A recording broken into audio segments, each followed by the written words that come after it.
have a clock anymore? Clock is Gary, pro. how many years, just sitting here wondering, how many years you've been sitting on this board? Between the three, you, John and Joey? How many years? It'll be 30, God bless, wow. it'll be 30 years in, next month. Wow. Yeah, Be a call, yeah. how about Yeah. that, huh? Never thought I'd hear myself say that, huh? He Yeah. spent half his life up here. But we've been together for quite a while, Lisa. Yeah. Thanks, George. You've been around for a couple of years, too. I Yes, remember you that's just, right, you know, huh? banging nails and putting shingles on. Oh, my gosh. I don't think so. You don't think so? All right, let's get started with you folks, huh? We have, well, this is our April meeting of the Zoning Board of Appeals here in the village of West Hampton Beach. The first thing we want to do is go through, we have 3 decisions tonight. Our first one is Michael and Paula Stoff on 8 Woodland Avenue. Anybody here for that one? So that was just that 1%, they wanted 21% instead of 20% lot coverage. So the board has decided to go ahead and we have a written decision to approve that variance. So I'd like to make a motion that we go ahead and approve that variant, that decision is written. Second. Second by Jimmy, all in favor? Aye. All right, good. Our next one is Beach Fund LLC, 83 Beach Road. Again, we have a decision to grant that variance, so I'd like to make a motion that we accept that decision as written. Have a second? Second by John. We all in favor on that one? Aye. Yes. Good. And the last one is Paul Avasano, 19 Dude Road. He wanted a few things down on Dude Road, and actually, we have a decision to deny that variance, so we're not going to approve that one. So I'd like to make a motion that we go ahead and accept that decision as written. Second. Second by Joe. All in favor? Aye. All righty, so that's that. When we get into our holdovers, we have a request, number 1, Glen Edwards, 6 Lakeway. We have a request to hold that over until the May meeting, so I'd like to make a motion, we go ahead and hold that over. Second. Second by Danny, all in favor? Aye. The next one was Eli Hunt. Again, we have a request to hold that one over. I think might be some kind of code change going on for that one. But anyway, the attorneys requested that we go ahead and hold that one over, so I'd like to make a motion, we hold it over Second. for all purposes. And second by Jim, all in favor? Aye. Okay. Our next one, number 3, is Donald Meyer, 129 Point Road. What we're going to do is, we have a re-advertisement on that one, so we're just going to put that one at number 5 instead of number 3. So I'll make a motion that we go ahead and do that. Have a second? Second. Second by Jim. Okay, all in favor? Aye. Good. And now we're up to number 4, the West Hampton Beach Golf Club.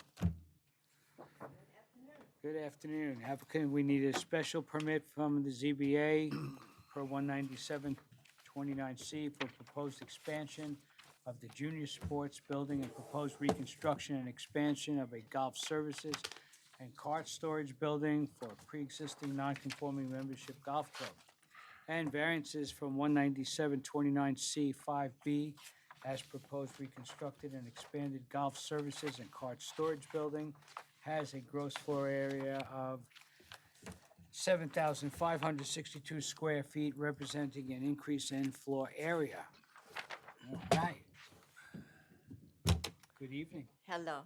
Am I speaking loud enough or in the right? Maybe pull that microphone a little closer to you because, Okay. thank you. At the last meeting, we were requested to create a spreadsheet for you to show what information, where the square footage was going and coming from and so forth, which we did. Everybody, I'm sure, got a copy of our letter of April 1st, which set forth some information. We attached an updated first floor layout. The perimeter of the building did not change. None of the exterior walls changed. There were some minor movements, shuffling of square footage between a couple of rooms, but the outside of the floor area did not change. We did, however, do some additional calculations, which were labeled, the hallways, the vestibule, things of that nature, to account for all of the interior square footage. And there's a note at the bottom of Exhibit 7, which was the updated floor plan, which shows that the relevant square footage to the outside of the exterior walls is 6,630 square feet. So that's what we are looking to work with. So based on those numbers, before I start talking about the numbers, I did go back and do another FOIL review, and there was no expansion of the house that's proposed to be demolished, the staff house that's there right now in the parking lot, or of the existing cart barn and the junior sports building. None of those have been expanded since 2004. There was, as you know, an expansion of clubhouse, 2004-05. There were a few square feet left over. Those got used up in the pro shop expansion, so nothing from the main building is available. So those numbers are out. So we're only dealing with what we're proposing to demolish in this round of construction. That is set forth in the chart that is attached to as Exhibit 8. There are 2 pages to that. First page is a summary chart. The existing cart barn is 2,482 square feet, and the existing staff house is 1,475 square feet. So both of those uses that we're proposing allow for 100% expansion, and so that times 2 of those numbers, the maximum permitted would be in the 197-29C5B category, 4,964 square feet, and in the BF category, 2,950 square feet. We're proposing to use in the B5 category 4,201.9, and in the 5F category 2,738.1 square feet, or a total of 6,940 square feet. And that leaves an allowance based on those numbers in the final category that's shown there. How we reached those numbers is on the next page. And every space that is shown and labeled on Exhibit 7 is included in this chart, or this, it was an Excel spreadsheet, but it printed out this way. So I have 2 columns here divided by building. On the column on the left is the storage and utilities and et cetera category, and the staff category is on the right. And these are our proposed designations among those 2 categories. So as you read down, bag storage, ramp storage, mechanical, stairwell, deliveries, storage, janitor, laundry, maintenance, vestibule, hallways, lockers, vestibule. All of those categories add up to 3,526 square feet. And on the staff side, the golf pro instruction area, the bathrooms, conference room, and 4 offices in the caddy rooms add up to 2,450 square feet. Together, those are 5,976 square feet. But there is exterior and interior walls, which had to be accounted for. And so I allocated those walls based on the use of the rooms, the category of the use of the rooms. So as mentioned in the letter, on page 2, the the storage category is 59% of the walls, and 41% of the walls were allocated to staff. And so that came up with those 2 numbers, 3,911.9 and 2,718.1, which together, walls and interior space equal 6,630 square feet. So that accounts for the building of the golf services building. The junior sports building There is proposed new storage areas of 170 square feet, bathrooms and changing rooms, and 20 square feet of the office. So together, those two columns add up to 4201.9 and 2738.1 as reflected on the summary sheet on the first page. Now, did want to stress that there are, none of this is proposed area is proposed in order to create space for new staff. This is all for existing needs that are currently being felt by the club. They're still only going to have, they have 14 administrative employees. They're still only going to have 8 offices, even if this is all approved. So they're still going to be doubling up and, shuffling people around, but this is at least an much needed improvement for them. As far as the changes in the golf service building, one of the areas, the Golf Pro instruction area, is an area that is really needed in order to retain the talent that they need in the Golf Pro, because that's where they get a lot of their income, is from teaching lessons, which they do teach year-round. And in that area, it will only be under the supervision of the Golf Pro or pros, their assistants as well, and it is not going to just be open to the general membership to go in there and swing a couple balls and take off, because it's very sophisticated equipment. Tried to show that in the Exhibit 9, which is a photograph which shows the cameras, the floor sensors, all these kinds of things. So it really is, it has to be a protective area because it represents a substantial investment. I was shocked to learn that they can be upwards of up to $100,000, did you say? For a sim bay. So, not that this one is going to be that expensive, I don't think, but they represent a substantial investment, so it needs to be protected and closed off in an area that wouldn't, you wouldn't want children or anything like that running in there and touching that equipment. Where's this going to be? Inside the golf services building. Pretty outstanding. Modern technology. As far as the junior sports building is concerned, I attached a copy of the existing floor plan, and we had also, in the first submission, Exhibit 5, I believe, is the junior sports building layout. So you can see the changes that are proposed between those two. And we're adding 170 square foot of new storage in the form of hallways and cubbies and closets. And we're adding a small amount of square footage to the office space. And then there's going to be a small addition to the bathrooms, and then by extension, the 2 changing rooms for the kids to have some privacy to change out of their uniforms into their swimsuits or tennis whites or whatever, and leave their clothes there and store them there while they're out playing. So. Are there questions about the numbers, or? We'll have to do some, auditing on that. Yeah, I'm sure.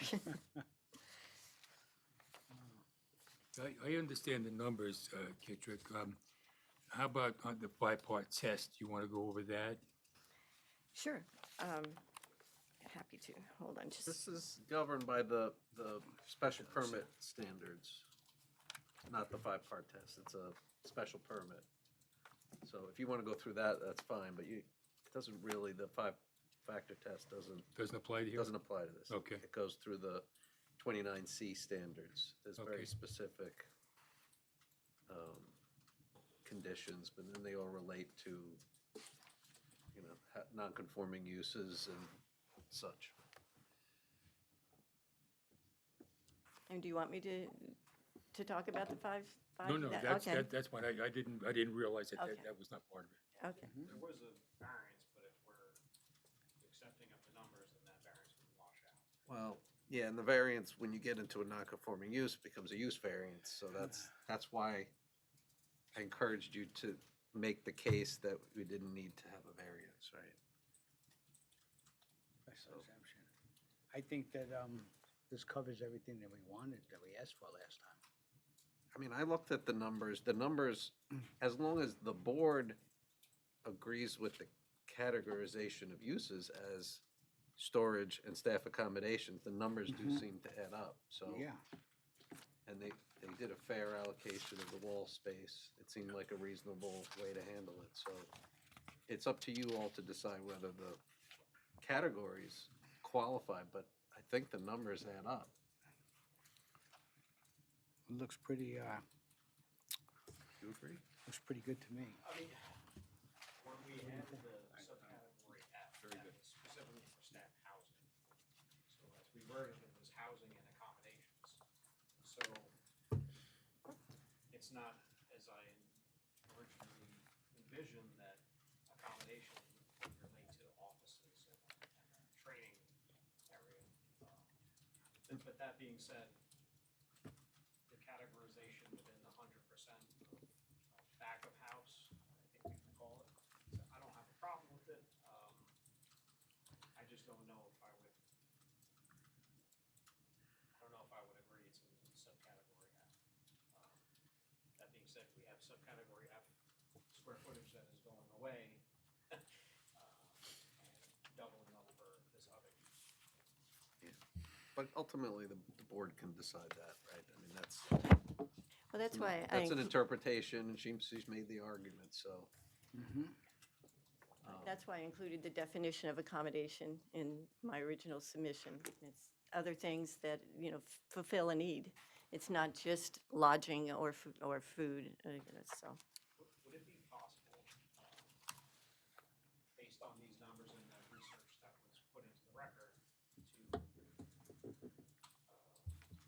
to speak to a percent or a number left, square footage left? If, let's say the board grants the application, I think it behooves us, because you've identified how many square feet are left, I think it behooves us to make that clear. That would go a long Because we did have to go backwards in time, and it would be a lot easier to just look at the last zoning board decision to say, here's what's been used up, here's what's left, right? Well, that's what I tried to show in Yeah, Exhibit 8. I think we would put that in the decision for future generations. Well, that's what you did. Assuming in- that we're not around and, Well, that's what You might happened be. in the clubhouse the chairman decision. might be, but. That's why when they expanded the pro shop, they didn't need to come back to the board. They just filed a permit and said, we're using this 457 square feet that's left over. Is there any other, just along that line, is there any other room for expansion left? Because the main buildings has been used up, right? The clubhouse. Is there anything else that, You mean other accessory buildings on the property? I guess, I don't know. I'm asking the question so that if we're gonna make it clear for, I think this chart identified 7,900 square feet or so, and you're providing evidence that they're using 6630, so presumably it's off the 1,300 based on this, just looking at the numbers real quick. For back of house, this 100% category. Does that sound? Well, we have 762 square feet left over in storage, utility, that kind of use, and 211.9, which is the last column of Exhibit 8, for a total of 974. Are there other buildings on the premises that might be knocked down? I think they just redid maintenance, right? So, tennis pro shop.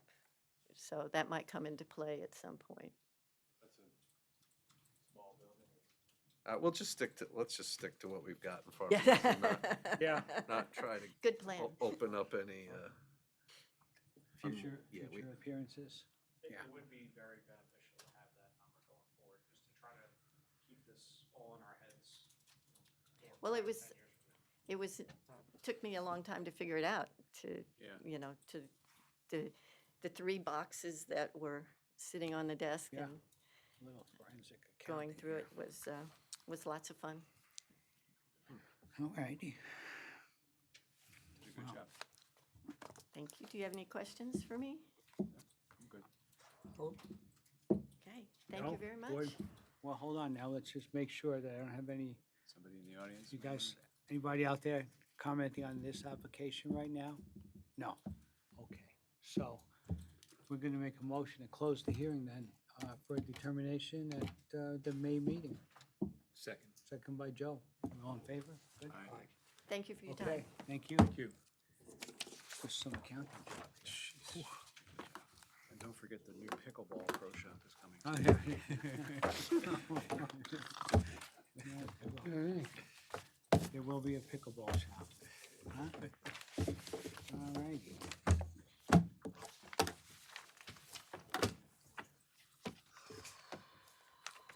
Good night, gentlemen. Is that George Pickers? Night. Yes.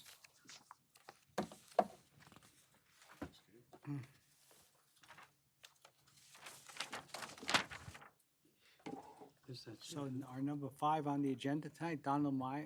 Talked to him Tuesday afternoon, because we did re-advertise. Yeah. But I don't want to speak for the applicant, but I'll share it.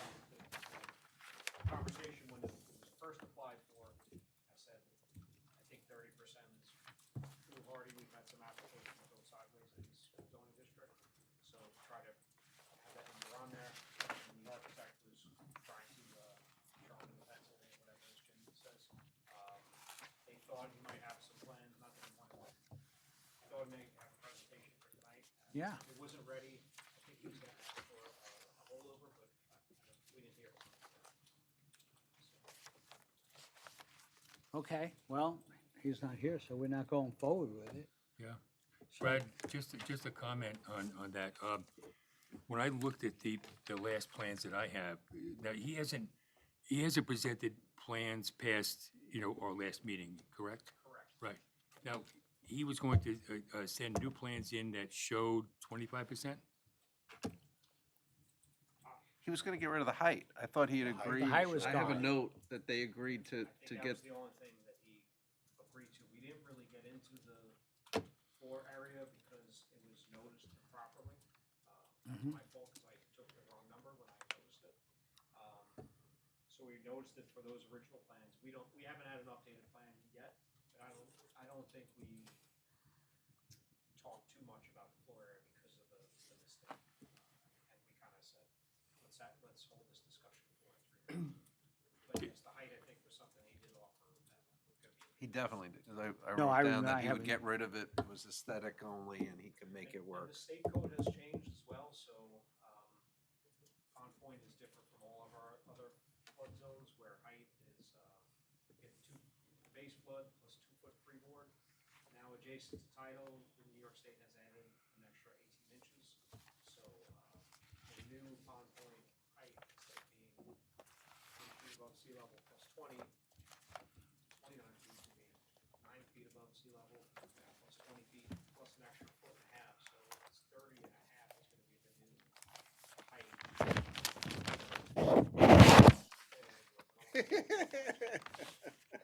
I got other problems. But you have to raise the first floor level to make that, So to I've got do other that. problems. Yeah. It's not like you can just make the building taller.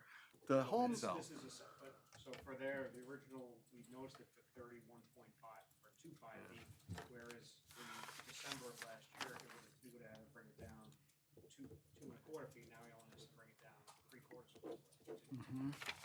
Yeah, but he also has to lift to get the 18 inches. He's gotta start his first floor higher. If the first floor might already be, feet Oh. apart. that house next door, the modular home, that did not require a variance, right? It did? Okay. I'm gonna go back at that. That was from a few years ago. Okay. That was, The modular house? Yeah. It's the one right That's at the right- end, right next right to it. next to him. That, they were, Shanley House. Yeah, it's another yeah, it's a Shanley Shanley house, yeah. Yeah. And they were comparing the two in their argument. It started off as being a second story only, and then, they came back in and started, Joe was asking questions, but what are you really keeping on the first floor? And it turned into redoing the house. The whole house. That was noticed for all the variances. But it's going back a few years. I don't think I It was was here. kind of stagnant for a while. Brad, when I was going over these current plans, today, I'm finding the total square footage of this house about 1584. And I took out the stairway, to make that just so that one stairway section. That brings it in at 25.4. Yeah, Habitable So- space we're talking about? I'm sorry. Habitable space? Yeah, yeah. What the code I defines? mean, maybe double check me on that, but yeah, I don't remember, because I thought we were gonna get plans ahead of the meeting. yeah. 25, well, At this point, if we do get new plans, I'll double check my variances, obviously, if anything comes before worse than what we advertised for, I'll have to re-advertise it again, but, I will make sure I do my homework and double check their numbers. mm-hmm. Yeah, I think what they might have done was they might have added the upper deck to this number, and that's, that looks like what might have happened. Yeah, All righty. I guess we'll see the new plans and see what happens. Yeah, well, he's got to show up first, right? Yeah. Maybe let us know if he's not coming.